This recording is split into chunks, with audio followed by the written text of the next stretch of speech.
I have a feeling that this video is going to upset at least half of the people that are watching. But the good news is, even if it upsets you, there is a solution to everything I'm about to tell you. And the reality of it is it's all within your control. You get to make the choice of how you interpret this information and how you act upon it.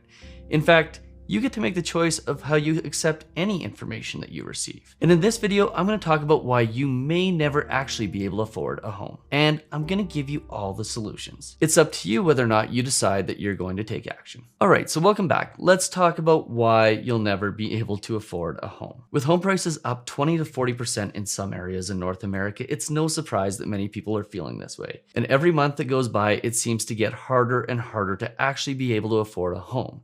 Not only is it harder to qualify for those bigger mortgages that you'll need, but the down payments are going up significantly as well. Think about it this way, if you needed $25,000 when homes were priced at $500,000, well, you're going to need $30,000 when they get to $600,000. And every dollar that home prices go up, so too does the amount of down payment required. Couple that with higher inflation and added costs like higher prices of gasoline and higher prices of food. Further compound that with the fact that we're facing rising interest rates in the very near future, and the prospects of owning a home simply become almost insurmountable. And it doesn't get any easier if you watch the news. Take, for example, the headlines right now. US inflation hits 40-year high. Fed traders now fully pricing in 7 standard hikes for 2022. S&P 500 slides into death cross after 13% drop from January peak. What the heck's a death cross? Maybe that's a topic for a video for another day. And real estate binge pushes Canadian household debt to a new record. So with scary, scary, scary headlines like that, it's no surprise that Canadians and Americans for that matter are fearing home ownership even more and believe that they will actually never be able to get into the market. And some of them are right. However, some of them will be able to find their way into the housing market, will be able to afford a home, and will be able to make it work. But what's the difference between those who will be able to make it work and those who won't? Well, I'll tell you what the secret is, but before I do me a favor and hit that subscribe button, hit the notification bell, and please hit the like button while you still like me, because what I'm going to say next is probably going to upset a few of you. But here's the reality of the situation is there's 3 things that lead to a person's success or a person's failure. The first thing that somebody needs to develop is their skill set. The second thing they need to develop is their mindset. And the third is actually take actions. But of the 3 of those, the one that's most important when it comes to buying a home is the second one. It is your mindset. And in Carol Dweck's book, Mindset, this one right here, she talks about 2 types of mindsets. She talks about fixed mindsets and growth mindsets. And the difference between these 2 is the difference between whether or not you are actually going to be able to afford a home at some point in time. And what I love about Carol Dweck's book is that it identifies a few key differences between fixed and growth mindsets, but then it goes ahead and gives you the tools that you need in order to develop a growth mindset of your own. So what are a few of the key distinctions? Well, first and foremost, the one that I love is that successful people have a tendency to turn life's failures or life's obstacles into a means of creating success. They see them as learning opportunities and opportunities for growth. They're also resilient in the face of life's setbacks, and they love a good challenge. And there's this philosophy around children and how between the 3rd and the 4th grade, when faced with a problem, they typically take one of 2 stances. They either lean into the problems or they sit back. And the tendency for children to lean into the problem is usually indicative of a growth mindset in the future.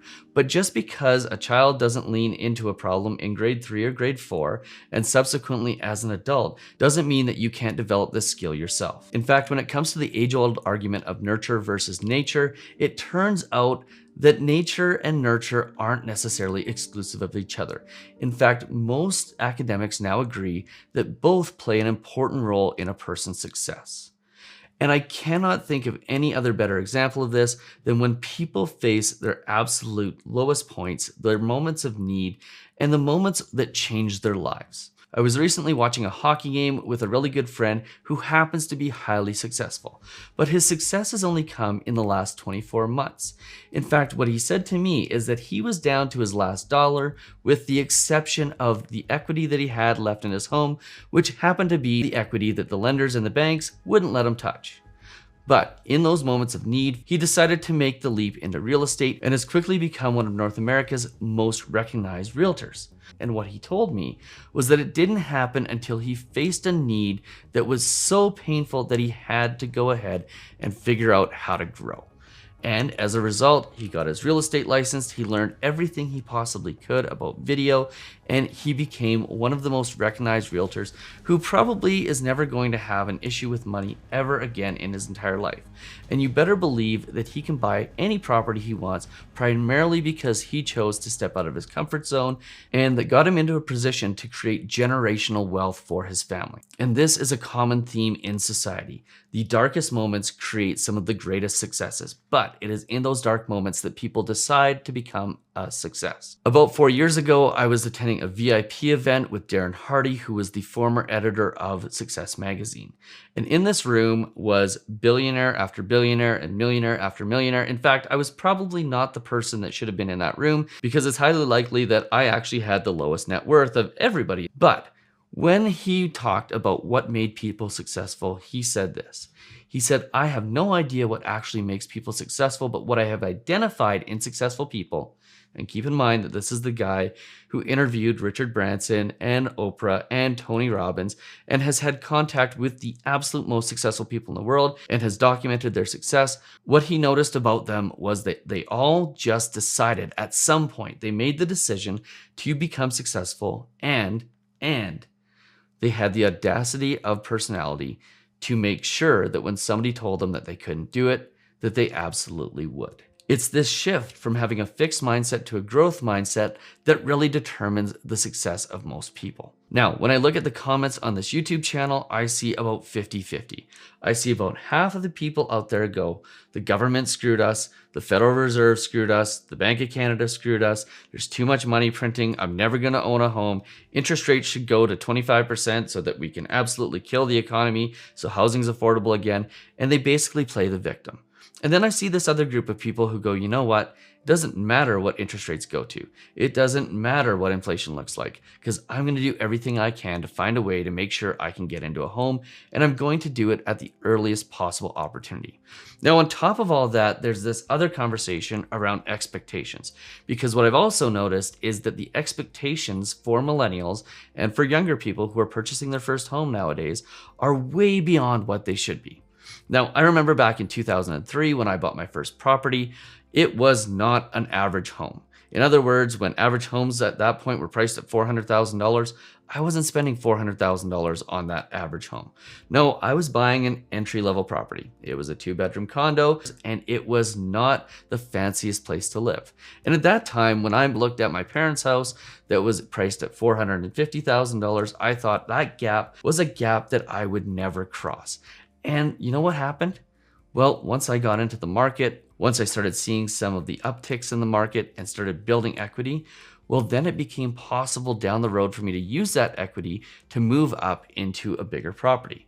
But had I not been invested in the real estate market at that point in time, if I had not owned a home myself, I would have never been able to jump up to that $450,000 or that $500,000 or that $600,000 property, because I just would have never been able to get to the point where I had enough down payment to make it work. Now, maybe I could have invested real smartly in the stock market, but at the end of the day, the fastest way for me to get into that average home was to start in a starter home. Oh, and by the way, the best way for me one day to get into an above average home is for me to be invested in an average home, because basically real estate is a ladder and you're trying to climb up the rungs of that ladder. Nobody starts with a $3 million property. Well, maybe some people do, but for most people, you're going to have to start at the bottom and work your way up.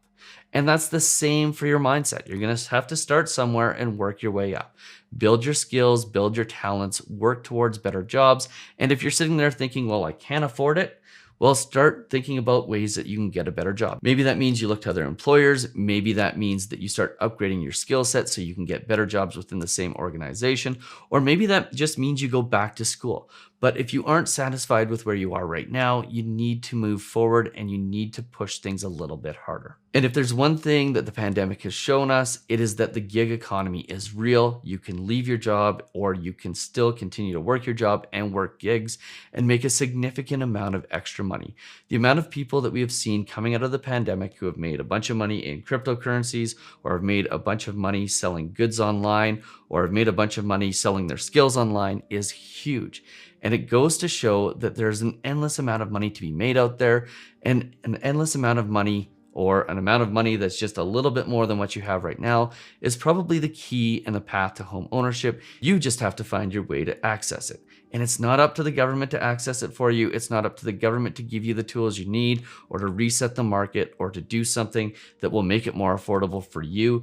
It's up to you to make it more affordable to you by changing your mindset and getting better at what you do, or finding something that you really love to do where you can earn more money. Now, this video may seem like it is all about money and all about making more, and I'm not saying you have to go out there and be a millionaire. What I am saying is that if you really want to buy a home, if you really want to make sure that you aren't eventually priced out of the real estate market, you have to get into the market at the earliest opportunity that you have, so that you have the opportunity to gain equity as market values go up, and then upgrade your properties from there. So to round this all out, yes, I know it's scary. I know the market's scary. I know the news is scary. And yes, I know that changing your mindset overnight isn't going to be the easiest thing. But what I'm here to tell you is that you can do it.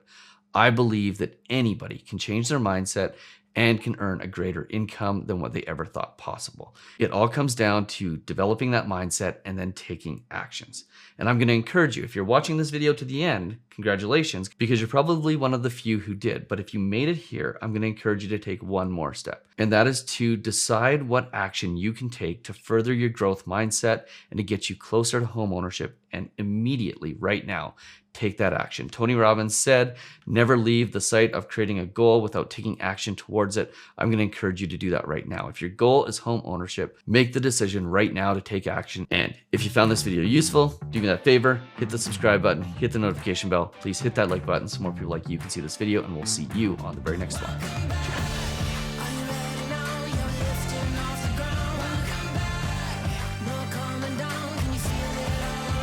Cheers.